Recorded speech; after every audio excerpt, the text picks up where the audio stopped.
The mission of Grant Boulevard is to elevate what we as consumers demand from everybody that we do business with. We usually try to reclaim menswear. That's where we started at. We like to take garments that are previously owned and we like to give them a new life. But from that, we shop from dead stock, sustainable fabrics that would hit landfills and things like that, that's being discarded. We buy up those fabrics and again, we try to create fresh designs from that way of sourcing to create new looks that are more environmentally friendly, more inclusive, maybe a little more gender neutral.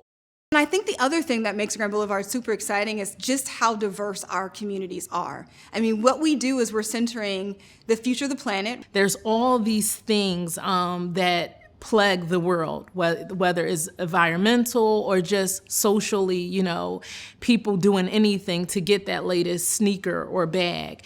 It's kind of taking that back and centering some values around it. Good fashion actually it shows your values and it's an heirloom, something that you can pass on to people, your people, that show where you stood in a moment in terms of your values. Fashion has the power to do that. I'm super inspired by Kimberly. There's all these things in the shop that I want to buy right at this moment. I think it's a very special opportunity for us, and we love to get to share our music in these really special places. I got to see and hear the time and attention that they've invested in developing their talent. And I got to see that they're bigger than even just their art. Like in talking with them about why they chose to participate in this particular project in this particular moment, it was so clear to me that a part of what makes those members of the Philadelphia Orchestra special is their clarity about how they want to live in Philadelphia and be neighbors of folks in Philadelphia in ways that I think are really, really remarkable. We picked these movements from Carmen, which is an opera by Bizet, because it shows Carmen as such a fascinating character. She's a strong, brave woman who basically sort of defies expectations and exposes all of these problems in her society. And I think that's topical here. So it feels like a good honoring of the beautiful spirit behind this place.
So in this space is where my team and my crew, we just create magic. So it kind of starts off with, as I said, the processes that we source and we shop fabric and we cut and all that. And then I have a team of people who just execute. And part of the execution is like completely making a garment to say, yeah, don't really like it. That feels boring. Like, let's just, pop on an orange sleeve, that kind of thing. So, because until these things come to life, and when I say come to life, I mean until it's on a body and someone's wearing it, it's nothing. I really like this place. The clothes are beautiful, and it's symbolic to be able to see what we can do with those materials as creation of art with something that maybe was not going to stay in this world. So it's basically from ex nihilo. So it's doing from nothing something beautiful. I like this aspect of creation. I think this is great. It's the same. There's a big parallel with music because we do the same. We take a breath and then we breathe in our instruments. We create sound. So the part of artistry here is the same, our same vectors, so it's very similar. I chose today to play the Metamorphosen von Benjamin Britten, inspired by the Metamorphosen von Ovid. I chose this piece because it's, first of all, a milestone in our repertoire. Benjamin Britten dedicated this piece to a daughter of one of his good friends, composers. So the daughter's name is Joy Bovton. And the fact that he dedicated this piece to a woman was not only just important, but the meaning of it, taking very ancient stories, characters from Ovid, and centralize them and offer them to women. I think it's a gift of the gods, basically. So I like this putting together. It fits somehow. On top of this, the Metamorphosen are inspired from the Metamorphosen written by Ovid. So we have 6 different characters who are being described and who are truly different from each other. So 2 of them are goddesses, so women represented in those, and I thought that's important to put them as a central part in my music making today.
You know, I think that people can look at our fight and our commitment and our passion for doing things differently and doing things in ways that we think are better as just one of those like flag posts that the fight is not over, that there's work to do, and that there are people, many of whom live in Philadelphia, who are in this fight right with us and who are rooting for us and who are really exciting to add to their closets and to where, to their forward-facing presentations, that they are standing in solidarity with us. Grant Boulevard is a brand that brings all those things together. It brings fashion together. It brings environmentalists together. It brings all of those things that passionate and creative people want the world to know and to share. So it brings all those together in like one simple garment.